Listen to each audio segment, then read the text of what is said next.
So let's do the Mangalacharan prayers, which is in the book, number 1 from the book. And then we will start today's class, okay? Om Jnanatimidandhasya Jnana Jnananjanam Shalakaya Tasmai Shri Guruve Namaha Chaitanya Manobhishtam Sthapitam स्थापितं येन भूतले स्वयं Swayam Rupa वयं ददाति Deham Shri Guru Padakamalam स्वापदकमलं गुरु वैष्णवांश्च श्रीरूपं साग्रजातं सहगणललिता Bhagavatam Tam Sajivam Satvaitam तान्वितं सावधूतं हरिजनसहितं Krishna Chaitanya Devam Shri Radha Krishna Das He Krishna Karuna Sindhu Sindhu Dinabandhu Sakatpate Gopesa Gopika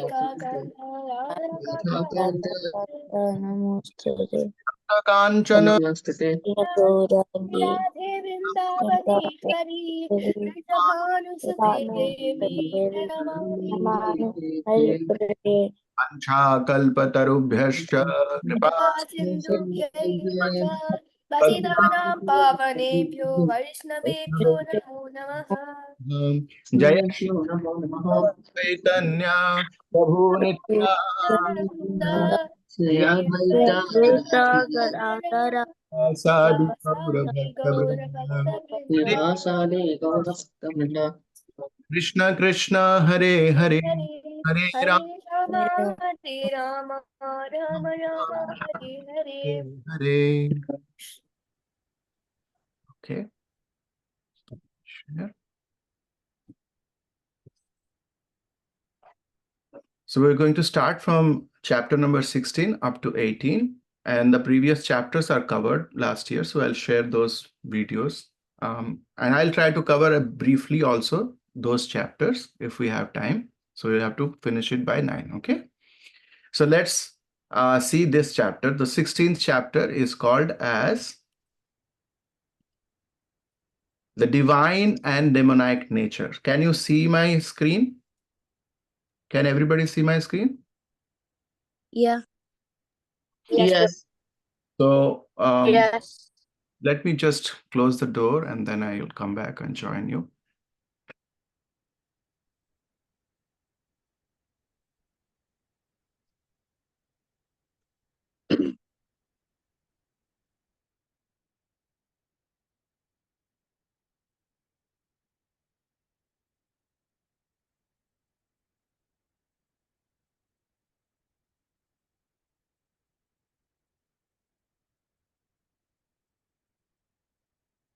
Okay. So this 16th chapter is actually talking about, it is in Sanskrit as Adityanan Prabhu has shared. This chapter is called Daivasura Sampad Vibhaga Yoga. And you can see in that particular document that Prabhuji shared yesterday. So these are divine qualities. So there are two types of qualities, the divine, as you can see, and demonic. Okay. So in this chapter, Krishna says, what are the different characteristics of one who is divine? Divine means one who is a demigod or having daivi. Divine qualities is good qualities, and demonic qualities are not good qualities or bad qualities, okay, which are not desirable. So let's see what those are. So the acronym for that is DOG, dog. Okay. So D stands for divine or demonic. So in 1 to 6 verses, actually Krishna says about the qualities of divine personalities. Divine means good personalities or having demigod or demigods, and demonic means demonic. What qualities are there in demons? You understand what a demon or what a demigod is, right? Everybody has the understanding. Yeah. Yes, Prabhuji. So what is a demon? A demon is like a bad, like a monster, something like that. Okay. So actually, demon is somebody who did not follow the Vedic injunctions. And demigods are the ones who follow the Vedic injunctions and also believe that Lord exists. And demons don't believe that Lord exists. They think they are the lords. So good and bad qualities. So that's nice. So that's a good definition that you all gave. The next set of verses is telling about the opinion and outlook of the demons. So what are the different opinions that demons have? So that's why O stands for opinion and outlook of the demons, and that is verse number 7 up to 20. And then we will learn that what are the different qualities that are, because as a personality, we have both divine and demonic qualities. So what are those qualities which are within us, which take us to the hellish? Hell means to the negative results, to the results that we don't desire. So those qualities are mentioned from 21 to 24. What are the different attributes? Let's say attributes. Okay. So when we'll talk about it, what does that mean when it comes? Okay. So in divine qualities, Krishna explains so many qualities, but in the first verse, actually, if you see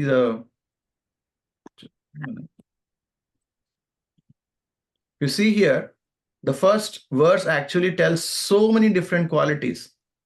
But you can see that he says fearlessness, purification of one's existence, cultivation of spiritual knowledge, charity, self control, performance of sacrifice.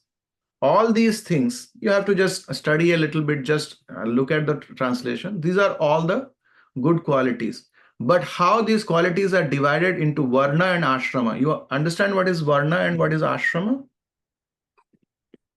Anybody knows what is Varna and Ashrama? Krishna says, I have created 4 Varnas and 4 Ashramas. For what? For the betterment of the society, so that there is a proper order. So what is Varna and Ashrama? Anybody knows?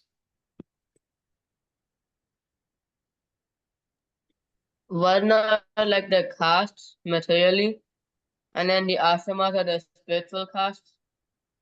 No, spiritual class, both are like spiritual. Daivi Varnashram has spiritual things. So Varnas are the specific inclination of every living entity. Okay. What are their prescribed duties? According to their prescribed duties or their inclination to do a particular duty, they are divided into 4: Brahmana, Kshatriya, Vaishya, and Shudra. Okay. And according to the phases of one's life, for example, one goes through childhood and after childhood goes to Gurukul and starts his so first 25 years of life is brahmachari.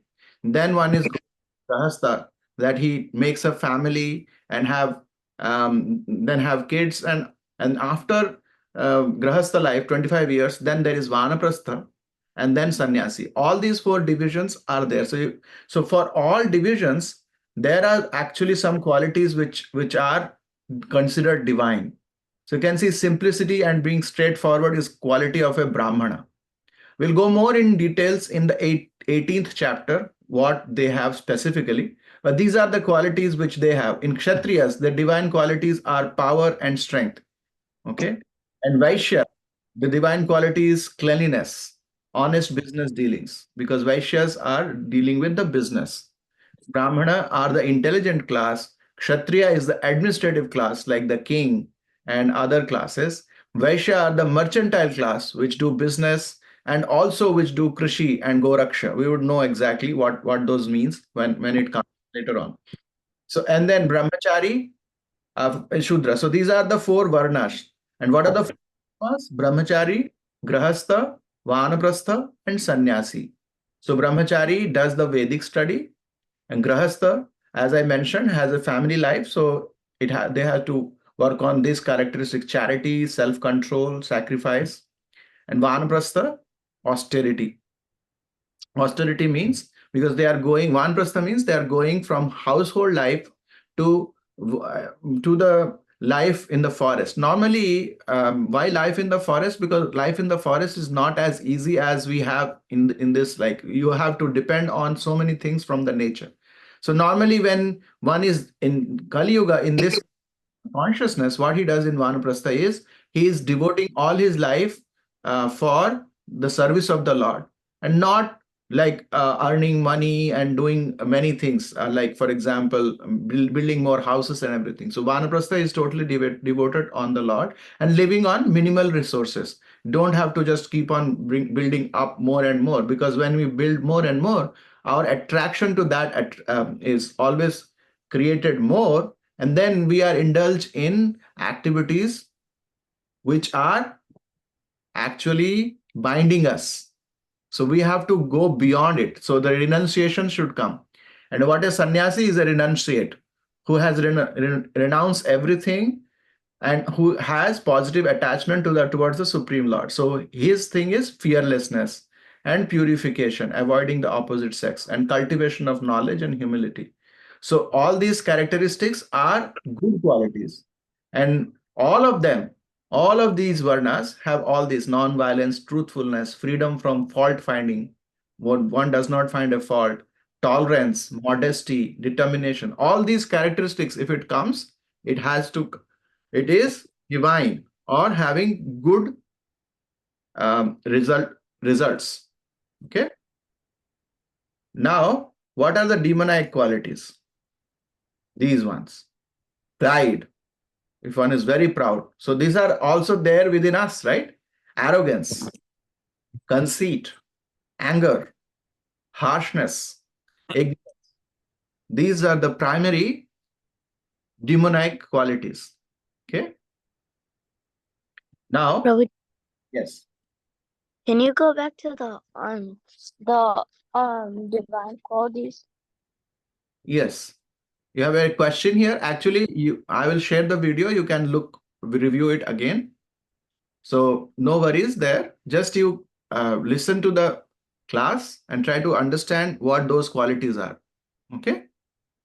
Uh-huh. So can the qualities be changed? A question is there. Can one become from demonic to divine? Can a person can become like that? Yes, Prabhuji. How? Here it Krishna. says by association. By association of whom? Krishna. Devotees. By association of devotees, that's correct. Krishna is also correct, but mainly association of people who have divine qualities. Then they would also get divine qualities, right? So by association, it's a. So we would just read this verse, which is actually Bhagavad Gita, 16th chapter, 19th verse. That what if one has a demonic nature, what qualities it possess? Okay. So can you let us? I'll recite and somebody can follow after me. Who is going to recite this verse? Can I? Is it Ganesh? Yes, Prabhuji. Okay, Ganesh. Let us recite this verse. Tanaham dushatah kruran Tanaham dushatah kuran samsareshu naradhaman samsareshu naradaman Kipami ajasram subhan Shipami ajasashtam asubhan Ashurishu eva yonishu. Ashurishu yonishu. Krishna here is saying that what he does if somebody has demonic qualities. Okay. So can you just read the translation which is down there? Yes, Prabhuji. Yes. Attain repeated birth amongst the species of demonic life. O son of Kunti, such persons can never approach me. Gradually they sink down to be the most abominable. Is that the translation? Let me Oh, check. I'm reading 20, sorry. Okay, you can see here in the screen and say the translation. Okay, those who are envious and mischievous, who are the lowest among men, I perpetually cast into the ocean of material existence, into various demonic species of life. Okay, so they are having what they are. I perpetually cast them into ocean of material existence. So these are some of the species, demonic species, as you see on the picture. So one gets the body of a snake or a very violent wolf or dog, these are a crocodile. These are species which have those characters because they are envious towards others. Okay. So these are some examples, but there are other demonic species also. So these are some of the examples. Okay. Even though they are animals, but they have demonic nature. Why? Because they want to hurt other living entity. Okay. Now, the next section was that what are the different three problems which actually cause one person to be a demon? So there are three different ones. So what are these? Kama, Krodha, and Lobha. What is Krodha? That is anger. Anger. When we are angry, then what happens? We do activities which are not divine, which are so all these three there are three gates. Kama is lust. Lust means, what is lust? We discussed it in the third chapter. What is lust? It's like Lust. material attachment to material things. Attachment to the material things or to enjoy separate from the Lord. Okay. Yeah. That kind of mentality is also lust. And what is Krodha? Anger. Is anger. What anger means? Like you get like mad. You can't like control yourself. Exactly. You get mad, you cannot control itself. Here it means when you are having that desire to enjoy or having material desires, if somebody interrupts there, what happens? One becomes very angry. That is a result of karma. Then krodha happens. Okay. So what is lobha or greed? Like maybe you want something that somebody else wants, or The greed is actually to satisfy one needs beyond his requirements. Like he requires certain things, but he want to achieve more, more, you know, more, some more. Okay. So when these three things come together, it leads to what is called as illusion or moha. So these are the three gates, and because of these three gates, what happens? Illusion. And when illusion happens, then that leads to pride. As we mentioned, pride is one of the demonic qualities. And then that leads to also envy. So pride, moha, mada, and matsara, these are like six vairis. Six, what do you say? Vairi means enemies in our spiritual life.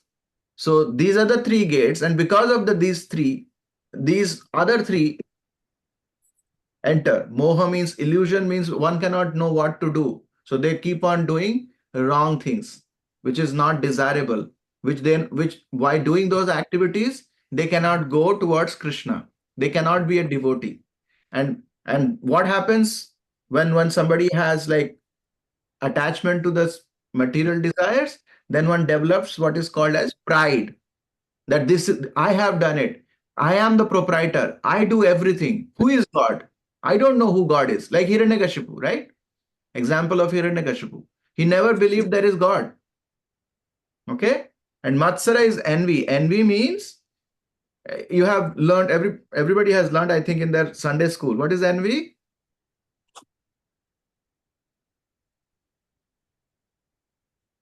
Hatred. jealousness. Jealous. Jealousy. Okay. Jealousy that how one person is getting more, I am not getting it. So that feeling is envy. Okay. Then let's see. Then the chapter unfolds into how one can control it. So verse number 23 and 24 says, control and regulate these three demonic qualities. What is that? Kama, Krodha and Lobha. One must follow what? Dharma, scriptural injunctions. Scriptural injunctions means what is written in Bhagavad Gita. One should follow what Krishna is saying. The divine qualities. The qualities that Krishna is saying. So first one has to come from the demonic quality to divine qualities. And from divine qualities, one has to go to the spiritual qualities. How? By bhakti. We would see how it happens gradually.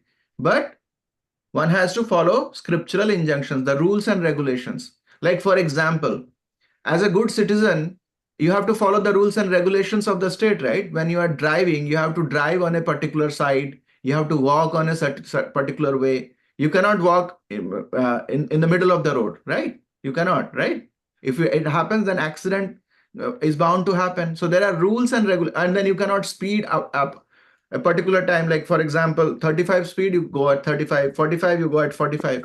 So the government regulates it. Same way, the scriptures give us instructions to follow. And by following those instructions, we can control and regulate these three qualities. So this chapter ends with this. So what are the four points here? One is talking about divine and demonic. That is from verse number 1 to 6. And then opinion and outlook of the demons, that that here you see, to reassure Arjuna, he is of divine nature. Krishna distinguishes the activities, mentality, and qualities of demonic section. Okay. Such living entities are cast into repeated births in undeveloped, lower species of life, as Krishna told. And what are the gates to hell? Three. Kama, Krodha, Lobha. Tasmat etat trayam tyajet. Krishna says in Bhagavad Gita in 16th chapter, there is a verse which says that these three gates, actually one should renounce these three gates. Okay. Now let's go to the next chapter, which is the 17th chapter. And 17th chapter is the division of faith. So let's see. Okay. Division of faith in, and then you have already have that PDF file that Prabhuji had shared, which tells about this, is also called as Shraddha Traya Vibhaga Yoga. You can check that document, you would find. Okay. Prabhuji, Yes. what is, oh, wait, what's the last thing? Like Kama, Krodha, and what else? Lobha, greed. Okay. Kama is lust. Krodha is anger. And Lobha is greed. Okay. Because of that, three other characteristics, that is Moha, Mada, and Matsarya, they develop. And when all six of them cause one to behave as a demon. All these qualities, if it is there, we as human beings also have all these qualities. What we are doing good qualities. We are following the scriptures, following our parents, learning good things, learning good mannerism, so that we develop good qualities. And when we are attached to the Supreme Lord and his devotees, then we go beyond these good qualities and we have more divine, the super divine qualities. These are only divine, but one is in the special qualities. Okay. So in the war, who has divine qualities? Which side has more divine qualities and which side has more demonic qualities? The Kauravas or the Pandavas? The Kauravas.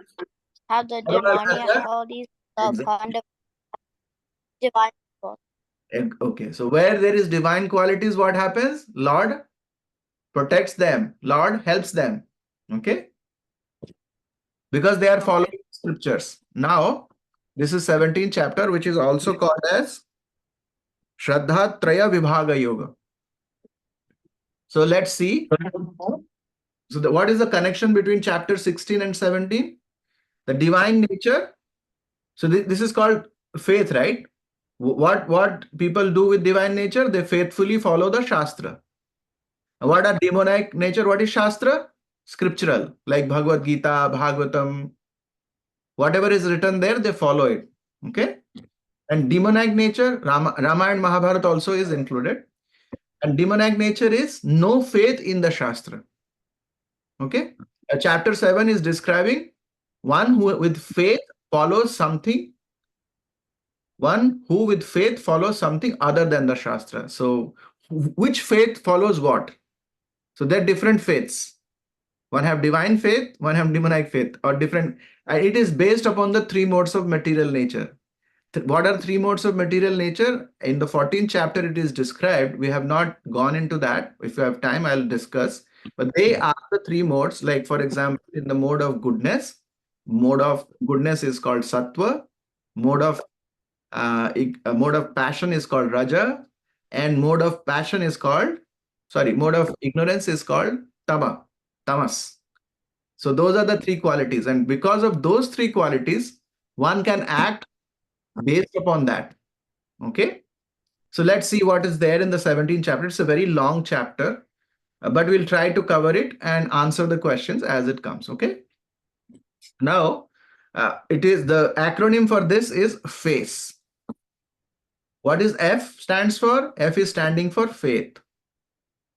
So everyone has faith. To have faith means to see opportunity, reward, and value in something. Just remember these three things: to see opportunity, reward, and value. And because of that, one has faith in certain things. Like why we have faith in studies? Why do we study? Because we have a faith that there is some opportunities that can come because of studies. We will have knowledge. And what is the reward? Reward is we understand the world better. And what is the value? By understanding, by studying, we'll have the knowledge and we'll give the value to the society where we are going. We can be good citizens. By learning scriptures, we also develop divine qualities. So faith is actually giving all those things. So this is from verse number 1 to 13, describes about the faith. And then 14 to 19 is describing something called as austerities. So what does austerity mean? Anybody knows?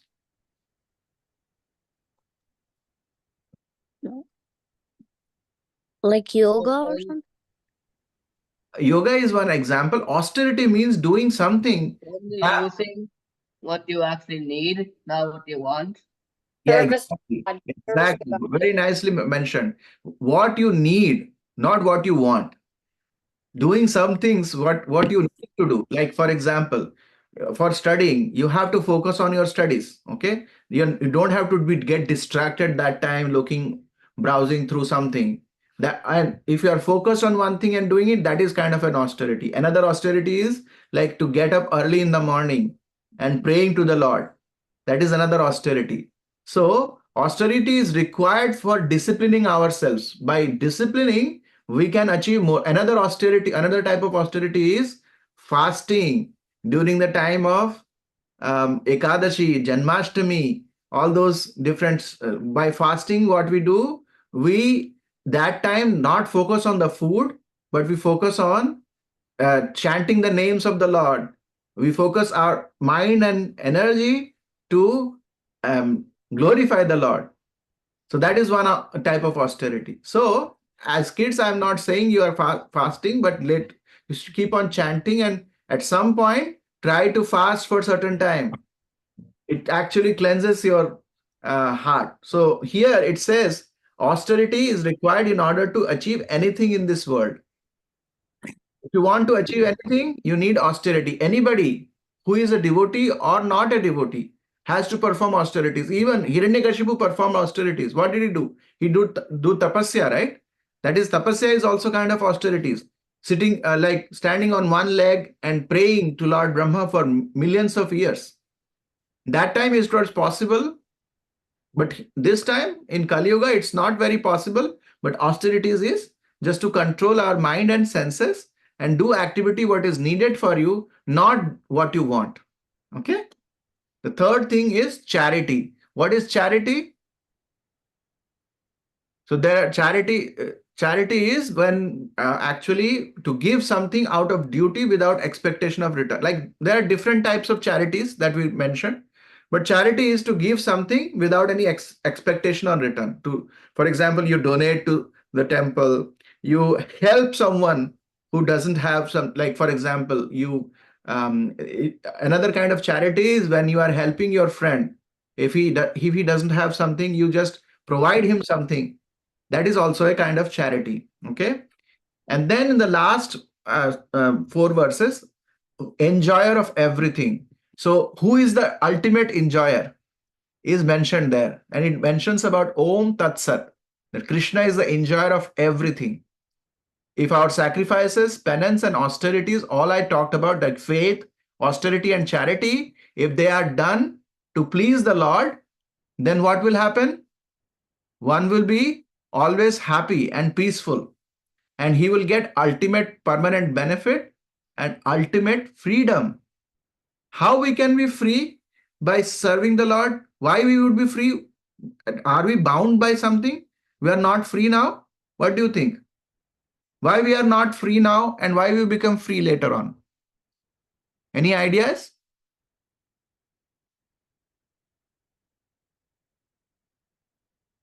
We're trapped in the material ocean, I guess.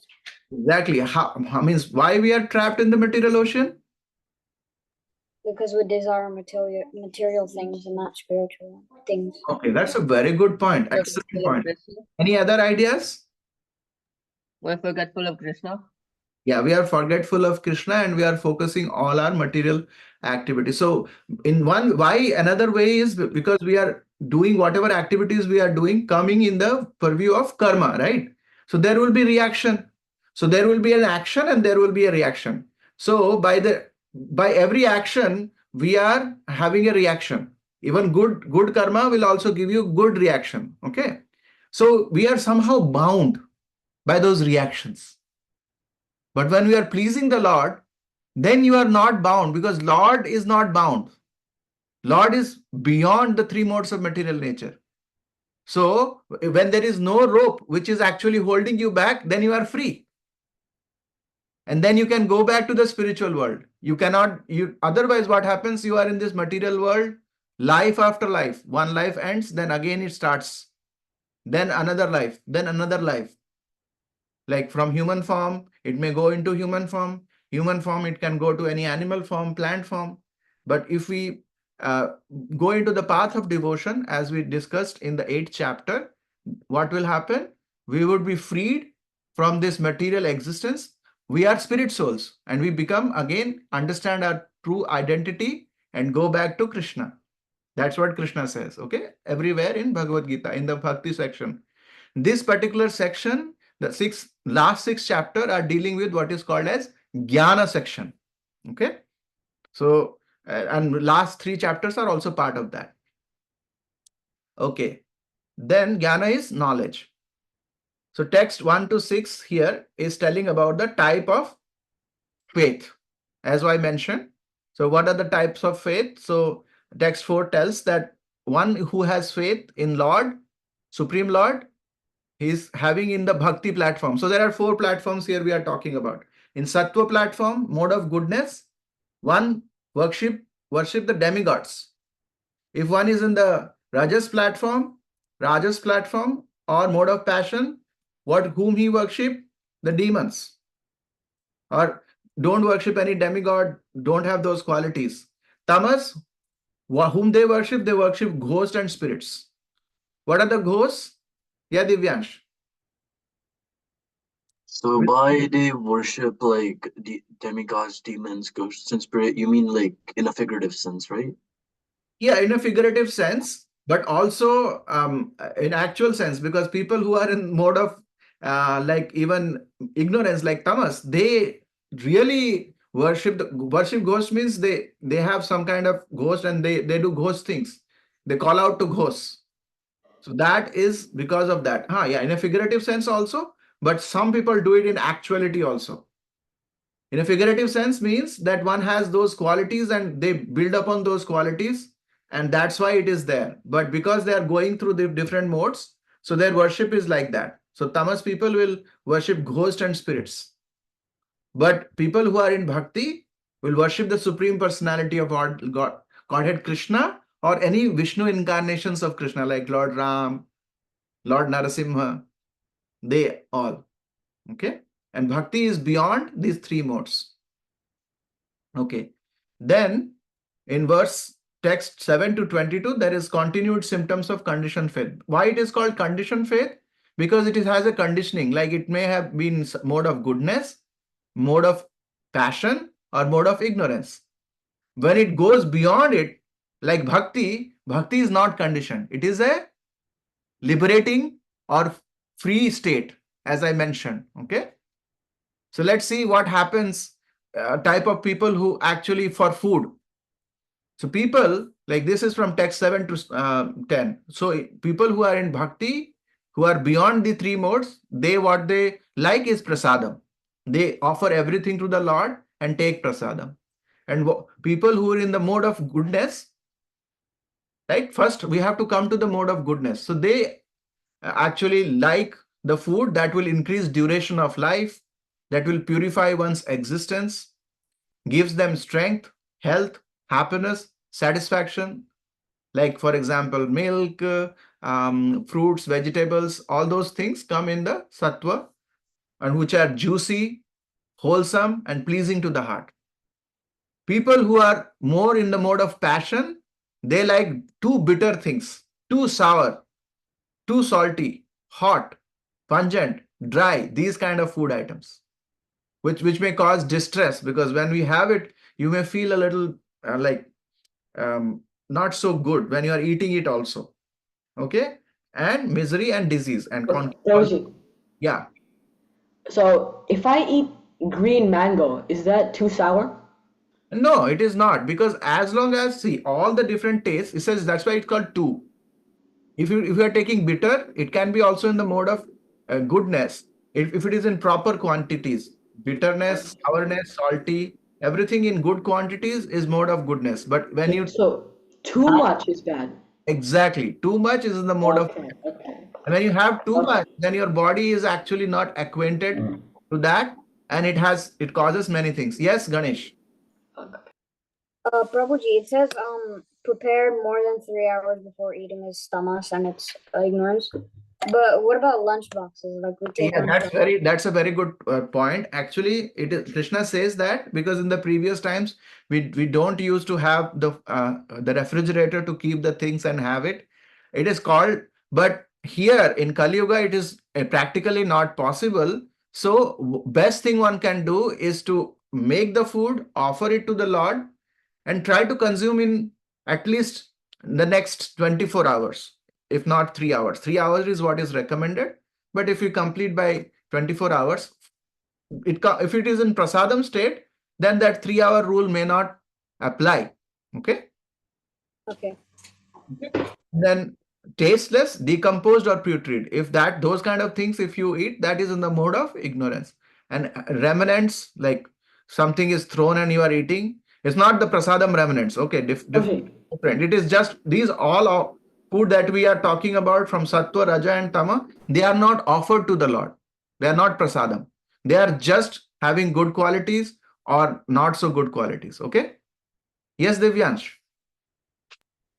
But in the temple, they were talking about like Chaitanya Mahaprabhu's like associates, and like they like as a part of their austerity, I think they like ate food in the last state, like the tamas. I know, but then that is something, they are not in the bodily platform. It is not tamas. It is that is decomposed. I know Raghunath Das Goswami used to have that, but those decomposed ones, because they are full of devotion, we cannot follow the limit that they have followed, because and not on the body limit. We cannot do that. What happens is, even though they are decomposed, because they are doing it for the pleasure of the Lord and for austerity, for renunciation, those decomposed things also become very nice prasadam for them. And what he was eating was decomposed prasadam, Jagannath prasadam, not anything else. So that is the difference there. Yes. Any other question? Yes, I have one question. Yeah. If you cut an apple, right, Mhm. and then you leave it and you forget to eat it and it turns yellow or brown, can you still eat it? Is it still considered tamas? No, actually, it oxidizes. Because of that oxidation, it becomes red color. You can still eat it. Like, you have to see. It is not considered tamas. Try to eat as soon as possible. If it is like left for like a day or so, then it's better to avoid eating it. Or you have to preserve it nicely in a fridge or something. But it has to be prasadam. If it is not prasadam, then it will come in these categories: sattva, raja, or tama. Any of these categories it may come based upon their characteristics, as I mentioned. Okay. Okay. Then next is yajna or sacrifice done in the mode of bhakti in goodness is to please Krishna. Whenever we do yajna to please Krishna, so that is in bhakti or special goodness. Okay. What is sattva?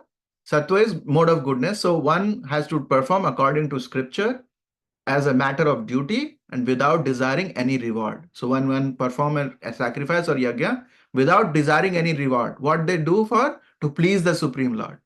So, very close to what a person in bhakti does in Sattva Guna. What people Rajas do for material benefit. They do yajna to get certain things like prosperity or other endeavors. Yes, Divyansh. Well, like you said before, like people in the tamas aren't like, I guess, good or necessarily, and all. So why would they like even give a sacrifice in the first place, considering they don't have like good qualities? Which one? Tamas people? Yes. Tamas people do sacrifices not to even, they don't have any Vedic mantras. They do in tantric way. So they want to call out ghosts by doing that. So there are also script, like for example, tantric scriptures where one can use, like as you were saying, without regard of for scriptures, disturbing the sanctified food. They should not do, but there are people with, like for example, it is the intention what they are doing. We are doing the same sacrifice. If it is doing for the to please the Lord, then it is considered sattva. But if it is for some material benefit or for sake of pride, then it is in the mode of rajas. The same yajna changes this because of the intention in it. And tamas is without any regard. So we are not using any Vedic mantra or any pancharatrika vritti. What we use, anything what we like. And then we start doing that. And then there are some mantras that you can call out ghost also. So that with yajnas, they would call out ghosts. Like for example, Daitya Guru Shukracharya will do some kind of these kind of yajnas also. When you call out to different ghosts to come and do things. Yes. Another question, Ganesh? So the sacrifice, do they like offer animals, or what sacrifices is it?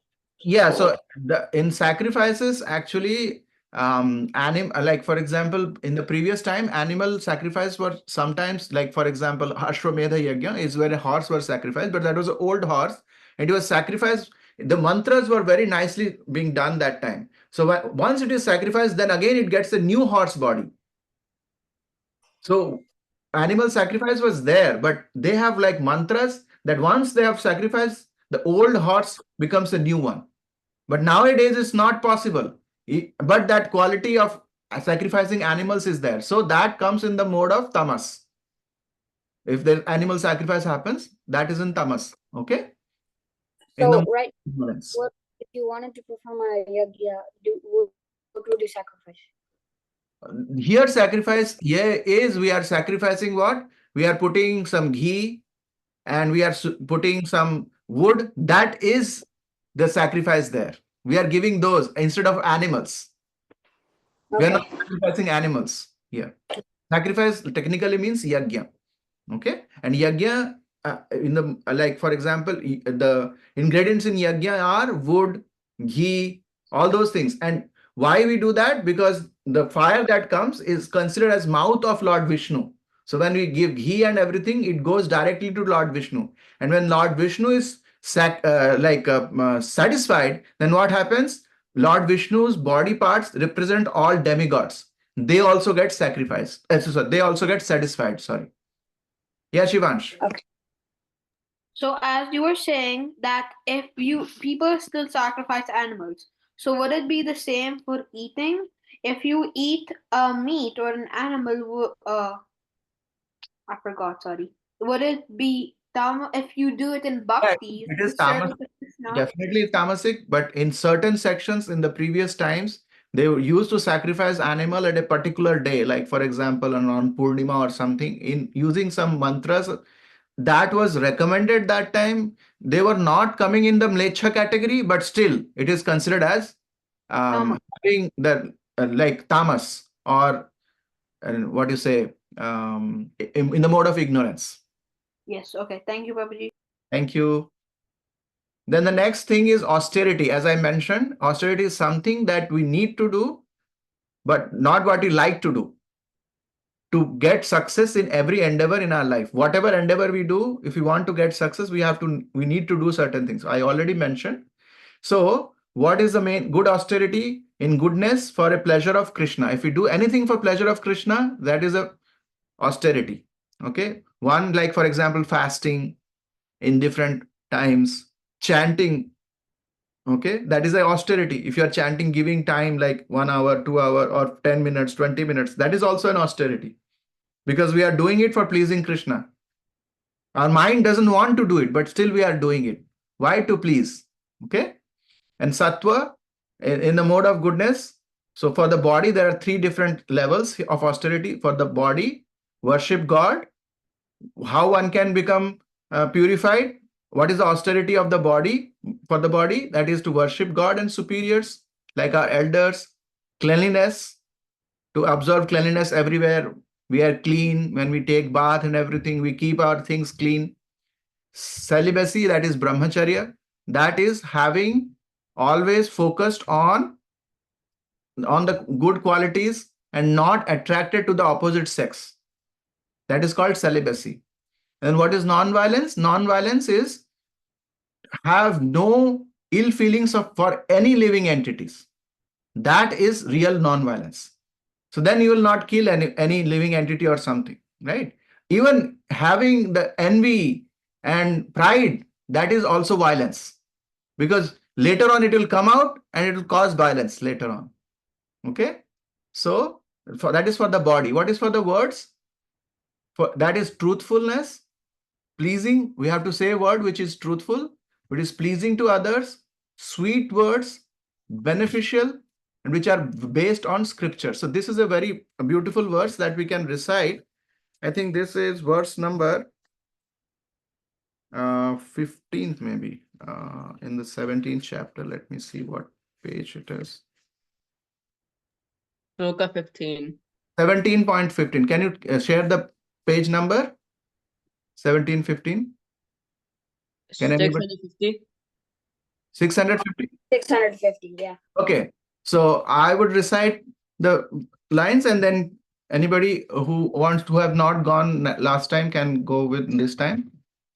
I can do it. Okay. So let's do.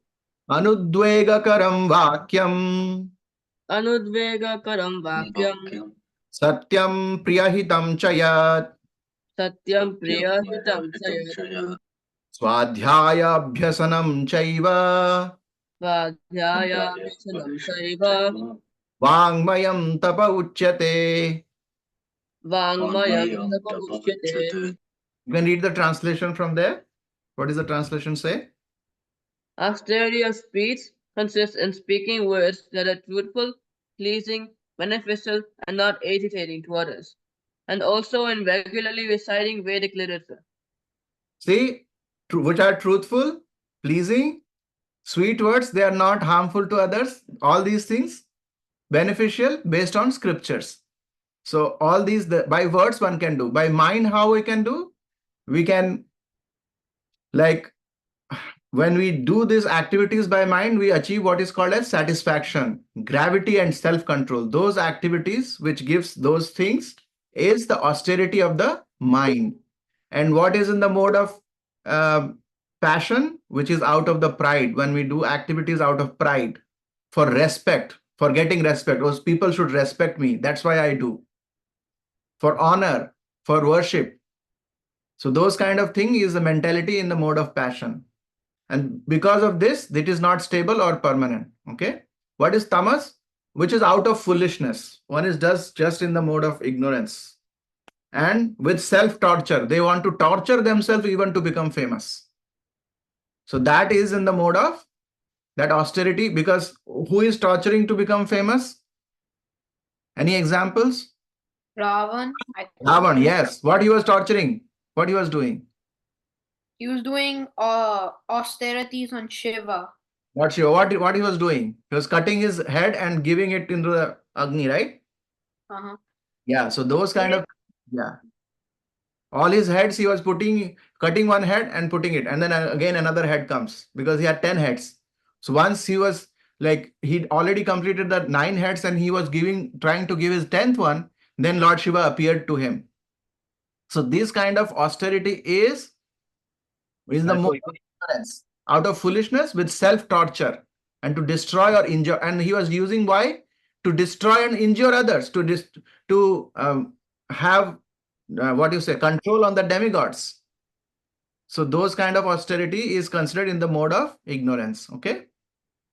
I had a question. Will Krishna still listen if you do it out of tamas? Krishna still listen. Krishna is actually, I will talk about that later on. It is a free will. We exercise. Krishna will not agree to it, but he sanctions, because if, for example, we agree to certain things, Krishna doesn't interfere with that. But Krishna doesn't provide you the mercy. You will be under the modes of material nature. Whatever action you do, you will get the reaction.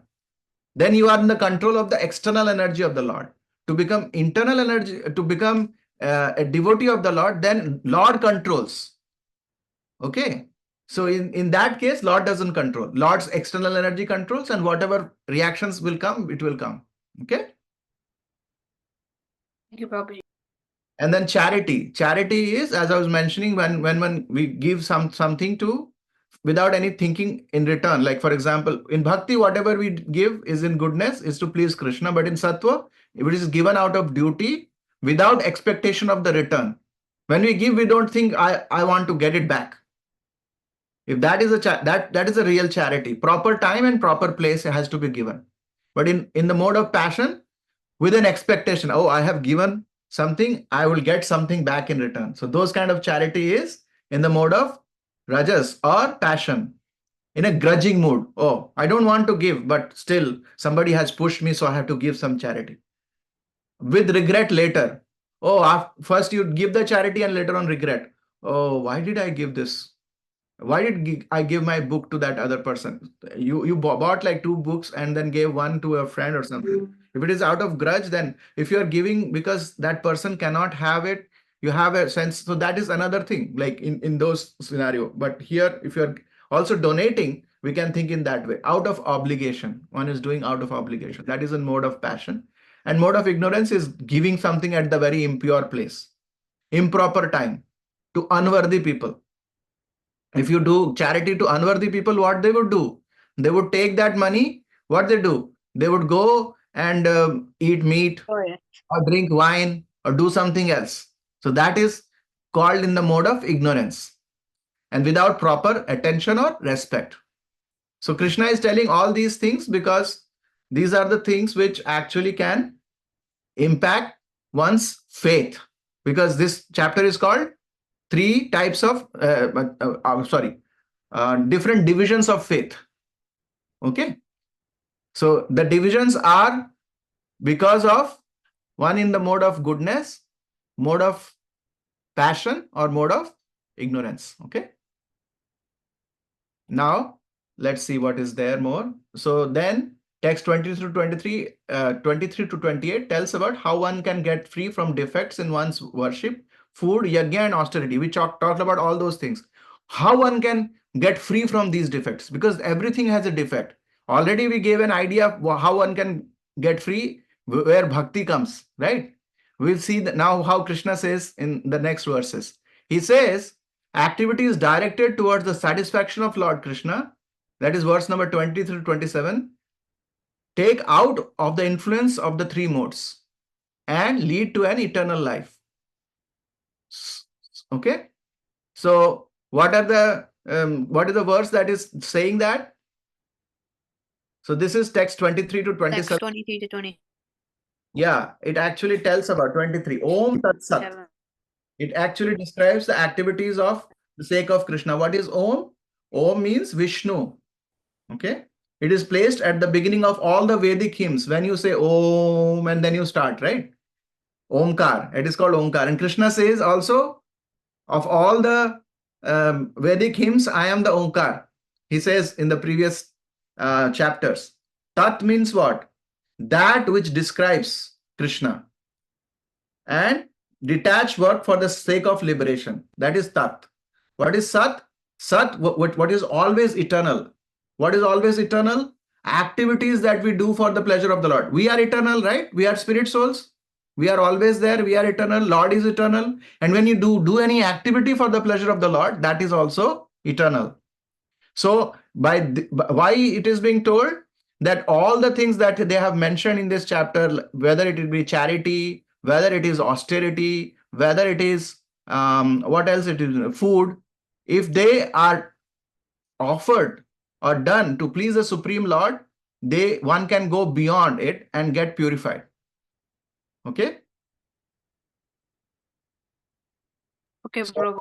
Yes. So text 28 says that sacrifice, charity, and penance should all be performed for the pleasure of the Lord. And there is a verse which tells that one should not leave this. It will come in the 18th chapter. These three things one should not leave. So we would see that there. And so Krishna conscious should be taken up directly. That what is there. Okay, so I think this is the end of the 17th chapter. So 17th chapter, you can see the summary. Text 1 to 6 is types of conditional faith. The text 4 tells about worship in the modes. Symptoms of conditional faith. Food in the different modes are defined. Yajna in the different modes are defined. Austerity we just discussed this. Charity. And in text 23 to 28, there is the description of how one can get free from the defects of one's worship, food, yajna, austerity, charity by Om Tat Sat. That will purify him by performing activities to please the Supreme Lord. Okay. Now we'll go to the last chapter, which is called as a conclusion or the perfection of renunciation. Okay. And then we'll take questions. So this is called as Moksha Sannyasa Yoga. Okay, moksha is renunciation, sannyas is also a renunciate. So, or moksha is called liberation. Liberation, how one can get liberation in that. But this chapter, like for example, second chapter is the summary of Bhagavad Gita.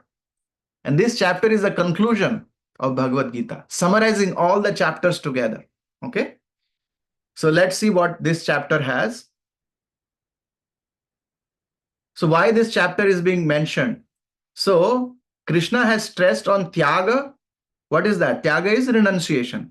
And sannyas, tyaga is the mode of, what you say? Not renunciation. Tyaga means what? Anybody knows what tyaga means? Sacrifice. Tragedy? Yeah. Tragedy. What else? Sacrifice. Tyaga is sacrifice, and tyaga is also mentioned as, what you say? Not indulging in sense activities. Yeah, I think it means tragedy too. Tragedy. No, it's not tragedy. Tyaga is not tragedy. Tyaga means that you can do certain things in a particular way, but still you choose not to do it to make yourself controlled. That is the mode of tyaga, okay, and sannyas. So Arjuna, the question is, Krishna spoke both giving of action together, sannyas, Gyan Yoga, and giving up the fruits of actions, Karma Yoga. He speaks before. So Arjuna's question comes here, opens up an opportunity to summarize the whole Gita. Now the whole Gita would be summarized. So Lord Krishna is summarizing the entire Gita in this chapter. There was a summary, there was a short summary in the chapter 2, but a very detailed summary here. Okay. So the acronym for that is SMILE. So S stands for Summary of Karma Yoga. Are we are recording, right? Is it okay? Recording is going on, or let's see. I think it is recorded. Okay. So summary of Karma Yoga 1 to 18. Then modes of nature, 3 modes of material nature is described again here. Okay. And who is the ideal worker? So SMI, I for ideal worker, 41 to 55. What is an ideal worker?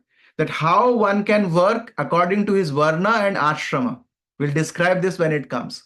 Then bhakti is defined in 56 to 66 verses. That is love of God. Love of God is bhakti and prema. Okay. And what is the end result of bhakti is from 67 to 78. So let's see this verse. Let's see these sections now. The first section is summary of chapters from 1 to 6, Karma Yoga. That is from text 1 to 12. So it's a summary of Karma Yoga. So what Krishna says, let's recite this verse. Who is going to recite who have not recited yet?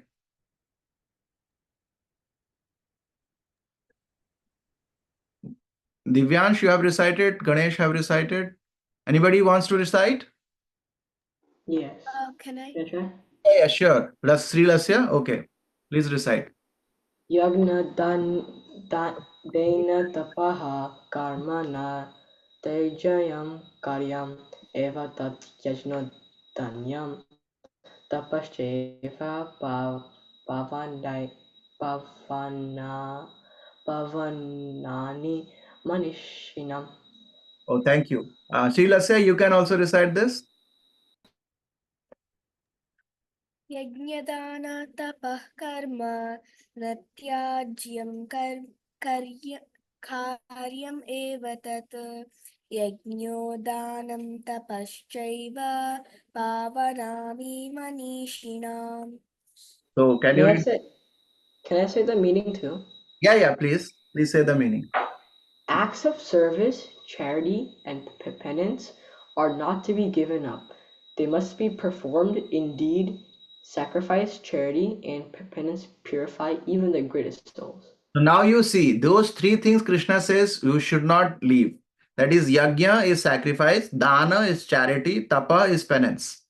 They should not be given up. If a question comes, should we leave them? We never should leave them. They must be performed. Indeed, sacrifice, charity, and penance purify. Why they need to be performed? They purify.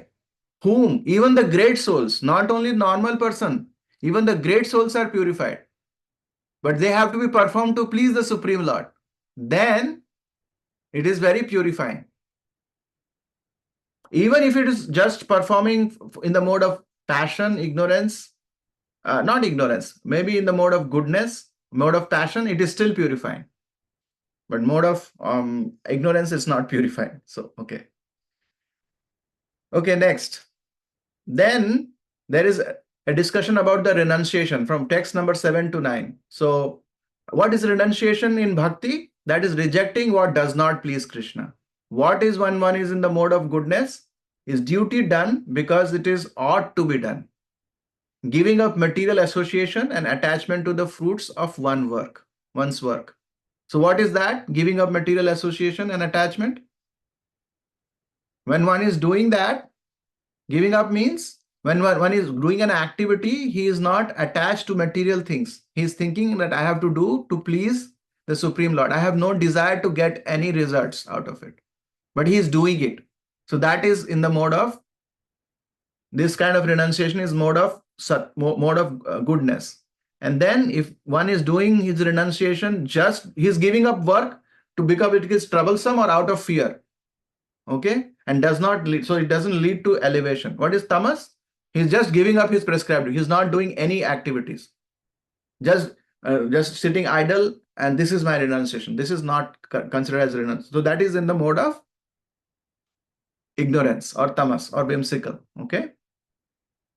Then comes text 11 tells that one cannot give up work in any case. Can anybody give up work? Can anybody live a single moment without doing work? One cannot. Then what one can do? The point is to change one's consciousness. See here in this picture, you see that one is chanting and he is thinking about the Supreme Lord Krishna. One is sweeping, he's thinking about Krishna. The Mataji is cooking here and thinking about Krishna. The consciousness is changed. Everybody is doing some work, but because they are thinking about thinking about Krishna, their consciousness is purified. So the consciousness we do by our work actually decides what if the work would be purifying or binding. Okay, binding means it will have its reactions, as we have discussed before. So then in text 12, one who works only to please Krishna does not take birth again. The text 12 tells that one only to please Krishna means all those activities that we saw in this picture. When one is doing that, then he will not take birth again means he will go back to Krishna. Okay. Then in the next section is summary of Jnana Yoga from verse number 13 to 44. Karma Yoga chapter is up to 12. From 13 to 44, there is a summary of all the chapters, what is discussed in Jnana Yoga. So Krishna says many things, but these are the important ones. Text 14 is what are the 5 factors that one cause in action?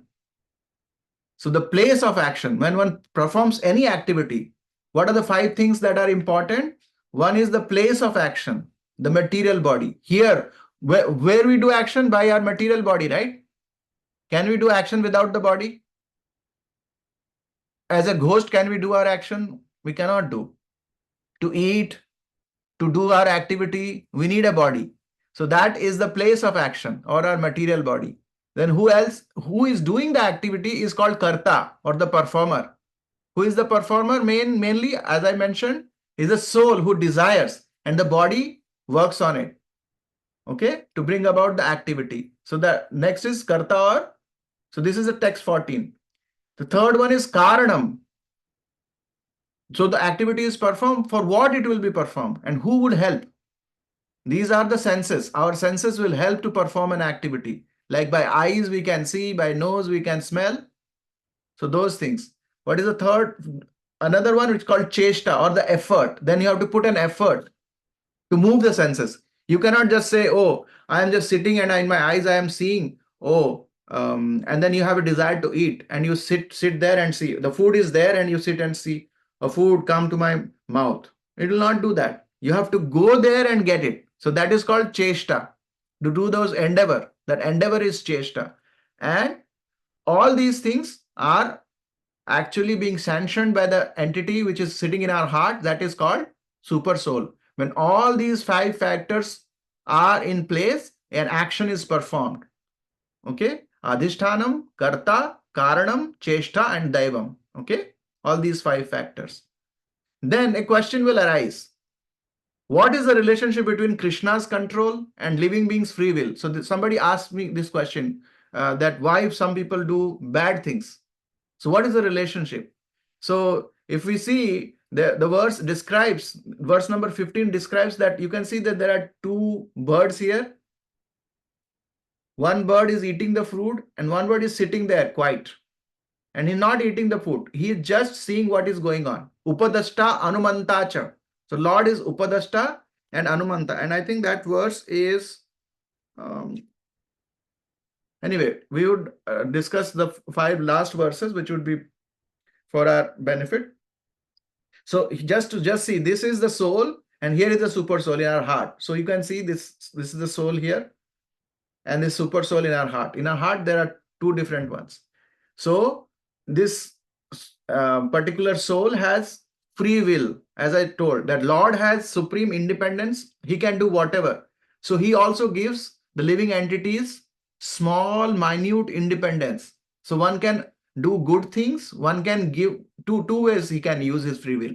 One way is to please the Lord, to say that my free will is for you and I want to please you, I want to serve you. The other action is that, oh, I don't want to see, I am God and everybody should worship me. I am the owner of everybody. So that free will is, and then I want to do whatever I want. So then one goes and does bad activities or sinful activities. Okay. So that is what Krishna is there. He is sanctioning everything. If you are deciding, okay, you want to do bad things, so Krishna says, okay, go do it. But you would be getting the reactions of it. But if one is coming towards him, then he says, okay, come towards me and I will help you. So both the things happen. Okay. Then in text number 29, Krishna says there are 2 things which is there about the intelligence. Our intelligence is composed of 2 important things, understanding and determination. So these 2 things will help us to decide what we need to do. These 2 things would help our soul to decide how to use the free will. Okay. Then comes about our livelihood. He talks about 4 varnas. So here you can see 4 varnas. There is Brahmana, there is Kshatriya, there is Vaishya, and there is Shudra here. Okay. So our nature is matched to our livelihood. If that is there, one is very peaceful. If one does an activity that is naturally in his heart, prescribed, then he can actually feel good happiness. Or for example, one has a mentality of teaching or reading scriptures. he should be a Brahmana. He should progress in that path. So then Krishna says, what are their actions? Like for a Brahmanas, the actions, the different qualities are samaha or peacefulness, damaha, self-control, tapaha, austerities, shaucham, purity, kshantihi, tolerance. Tolerance means to tolerate all the dualities of life, heat and cold, um, and also what you say, the distress and also good things. So both the things, hope and distress, the dualities of life. Arjavam is honesty, Jnanam is knowledge, wisdom, and religiousness. So these are the qualities of Brahmanas. So if the question comes, if any of these comes, then it is the quality of Brahmanas. For Kshatriyas, how many qualities are there? 1, 2, 3, 4, 5, 6, 7, 8, 9. 9 qualities of Brahmanas. And then for Kshatriyas, there are 1, 2, 3, 4, 5, 6, 7. 7 qualities. Now see how the qualities are like how many qualities are there in the intelligent class, and this is administrative class.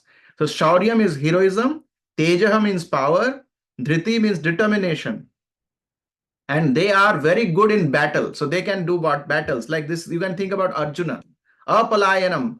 When they are in the battle, they don't retreat. They fight till death. Danam is generosity, and Ishwar Bhava is the nature of leadership. All these things are the qualities of Kshatriyas. And what about Vaishyas? Vaishyas have Krishi Goraksha Vanijyam, plowing or doing agriculture, protection of the cows, and Vanijyam means business or trade. And what is the fourth Varna? That is Shudra. What they do? Paricharya or service. So even engaging in these acts, even though they have only one thing to do, if they do it with full dedication and also have doing activities to please the three varnas as well as the Supreme Lord, they can get the supreme mercy of the Lord because they are helping in the structure. Like, for example, Brahmanas are considered as the head and Shudras are considered as the leg. Okay. So, so the thing is to understand here is that we can work out with our head. Head gives us so many things. But for example, if you want to move from one place to another, can we go without our legs? Can we go? No, Prabhu. No. We cannot, right? So both are important. So for proper functioning of the body, all parts should function nicely. Same way, for proper functioning of a society, all the four varnas like Brahmanas, Kshatriyas, Vaishyas, and Shudras should work in together. And by doing so, they can achieve the highest goal of life. Okay? And no work is smaller. In their work, if they do it nicely and pleasing the Lord, then they can attain the same destination as a Brahmana can attain or a Kshatriya can attain. Okay, that is the thing. And then there is verse number 45 to 48, purification through Karma Yoga. So here actually it says that by following his qualities of work, every man can become perfect, as I was mentioning. By whatever quality one can do, these are different occupations you see. When they are doing, one can become perfect. Okay. And then next comes purification through Jnana Yoga and Dhyana Yoga. So there are levels of purification that is happening. And here we see one can only become truly joyful when one is fearless, and real fearlessness is achieved upon understanding Brahman. So let's recite a verse which is there. I would tell the verse number. Verse number 54. What is the page number? 694. 694. So I'll recite and you can repeat after me. All can repeat. Brahma Bhuta Prasannatma Brahma Na Shochati Na Kamshati Nashrati Nachayati Samaha Sarveshu Bhuteshu Sarveshu Madbhaktim Labhate Param. Bhaktim Labhate Param. So what happens when one does his activities in his varna and ashrama and pleases the Lord? What happens? This is the result. So can anybody read the translation? Yeah, one can only become truly joyful when one is fearless, and real fearlessness is achieved on understanding Brahman, that is one is spirit. That one is spirit. Okay. So that is what it is. One who is thus transcendently situated at once realizes the Supreme Brahman. Okay. Then we will go to the next verses. Then 49 onwards, there is pure Bhakti Yoga. These are most important verses in this chapter. Okay. Because it is telling about pure Bhakti Yoga. Text 56 says, Bhakti is by the mercy of the Lord. One gets the mercy of by serving without time limitation. One has to do 24 hours a day. That verse number 56 says. And then text number 58 says, what is our primary concern? Our primary concern should be always about pleasing Krishna. What is bhakti? Doing activities pleasing for the Lord. He will then take care of all our material necessities. He says, Yoga Kshemam Vahamyam. But here also he says that he takes care of all our necessities. Whatever we need, he takes care. Like you in the picture, you can see he is taking care of our food, clothing, and everything. Our primary concern is to please Krishna. That is verse number 58. Then we see the supreme instruction. So this is very important. This is the last instruction, the supreme instruction of the Bhagavad Gita. So here it says text number 64, Krishna's heart melts with affection as he promises the best knowledge. So this verse says that. So what is that supreme one? You see this chest here. So this is having the first 6 chapters are this covering, this lower part of this treasure chest.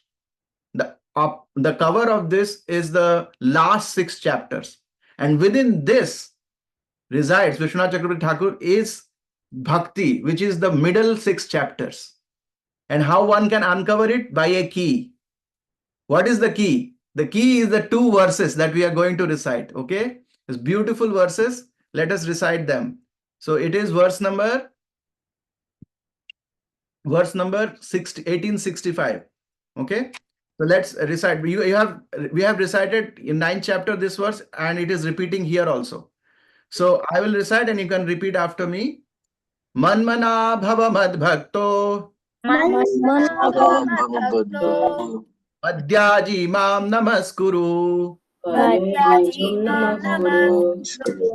Mame veshyasi satyam te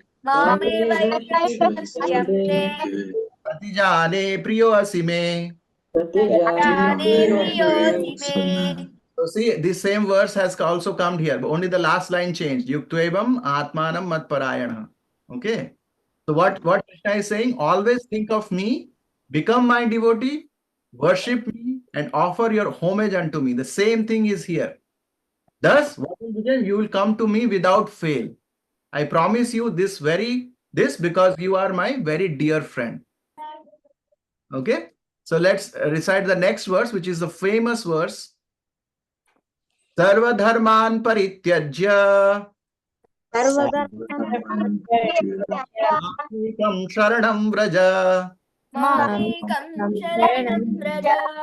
Aham tvam sarva papebhyo Ishyami ma suchaha. Saying, abandon all varieties of religion, just surrender unto me. Varieties of religion means here religion is all kinds of negative thought process or the way we are working. Also, it doesn't mean that Hindu, Muslim or something. That is one thing. But what our propensities are there, the hatred, the thought process which is not serving the Supreme Lord, all those things abandon and just surrender unto me. I shall deliver you from all. Why he says all sinful reaction? Arjuna was saying that by killing all the relatives, he will incur sin. But Krishna is saying, don't worry, fight, because that is your main purpose, because you are doing for dharma, to have goodness win over evil, to have divinity will over demonic propensities. I will take care of the sinful, because Lord is beyond sins. So do not fear, Lord says. So you see in the 57th text, you must give up our ordinary dharma, anything that is not favorable to our Krishna consciousness. Of course, such giving us needs to be done intelligently under the guidance, or we may be renouncing in passion. ignorance, as explained in earlier chapter. So that is, we have to do what is favorable to our Krishna consciousness. We should give up everything that is not favorable. Okay? So that is what Krishna is saying here. Sarva dharman parityajya. And then the next set of verses is saying about the glories of Bhagavad Gita. What if one reads Bhagavad Gita, what happens? What one should do and what should not do. So here it says, do not preach or hear from the faithless or envious. One who is the envious personality, don't hear Bhagavad Gita from him. Because if he tells about Bhagavad Gita, he may not tell in the true way.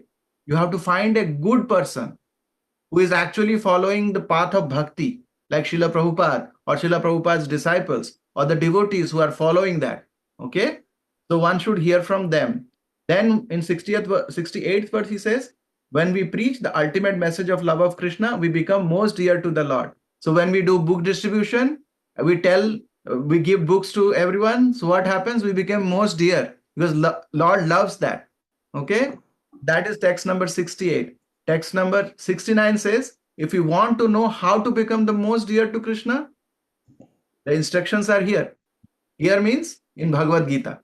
Whatever instruction is there, we can become dear to Krishna. And yesterday, if you remember in the 12th chapter, Krishna says last few sections, what is pleasing to him.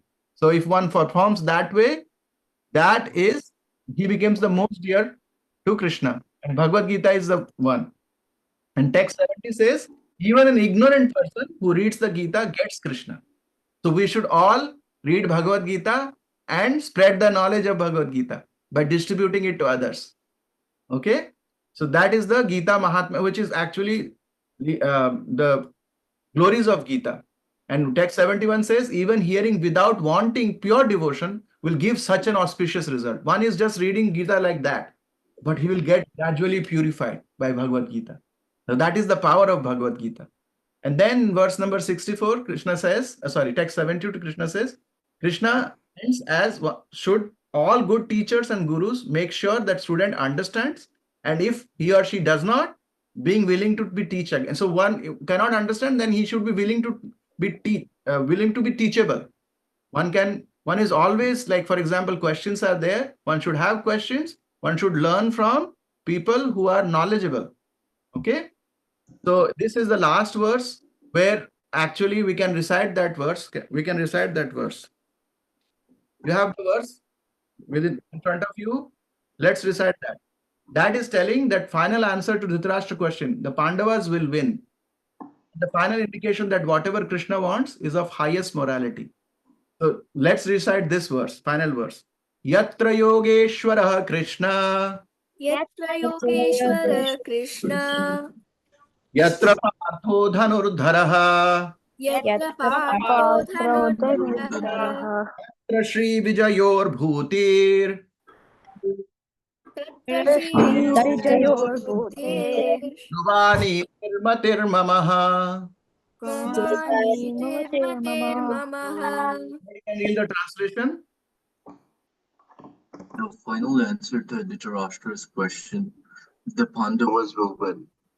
And the final indication that whatever Krishna wants is the highest morality. Read the translation from the book, Bhagavad Gita book. One who has the book. I can do it, Prabhuji. Yeah, please. Wherever there is Krishna, the master of all mystics, and wherever there is Arjuna, the supreme archer, there will also certainly be opulence, victory, extraordinary power, and morality. That is my opinion. That is the opinion of Sanjay, that wherever there, so Sanjay is saying that your son is not going to win anyway, because wherever Krishna and wherever there is Arjuna, all these things, Tatra Shri Vijaya, winning and everything is there. So now to summarize this chapter, that is summary of, from text 1 to 12, there is summary of chapter, that is 1 to 6, Karma Yoga. Then Krishna talks about the renunciation of the modes. Then there is summary of chapters from 13 to 17 in verse 13 to 44. Then Krishna tells about knowledge of the modes, action in the modes, performers in the modes, understanding in the modes, determination in the modes, happiness in the modes. All different are described there. The summary, there is a summary of Jnana Yoga. Then text 45 to 48, there is purification through Karma Yoga. One should get purified to come to Bhakti, right? He's summarizing the entire thing. Then purification through Jnana Yoga and Dhyana Yoga. Then pure Bhakti Yoga. Then the supreme instruction, that is Sarva Dharman Parityajya Mamekam Sharanam Vraja. Aham.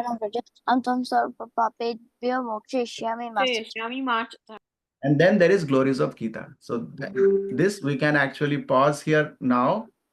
We don't have time for questions, but you can just review it. For the chapters that we did not cover, like 13, 14, 15, I'll share like last year's videos so you can go through them and revise them. And thank you very much for joining here. And I'm very grateful to all of you. Thank you. And you all will do just whatever knowledge is there given, just think about that and see some verses of all the chapters and summary. See these videos, review these videos again, and you would be very nicely taken care in the exam. All the best for your exams. Thank you. Okay, thank you, Prabhuji. Thank you, Prabhuji. Thank you. Thank you, Bye. Prabhuji. Hare Thank you. Thank you, Prabhuji. Hare Krishna. Hare Thank Krishna. you, Prabhuji. Hare Hare Prabhuji. Krishna. Hare Krishna. Thank you for watching the class. Hare Krishna. Hare Krishna. Hare Krishna, Prabhuji. Thank you. Thank you. Thank you. Hari Bol. Thank you.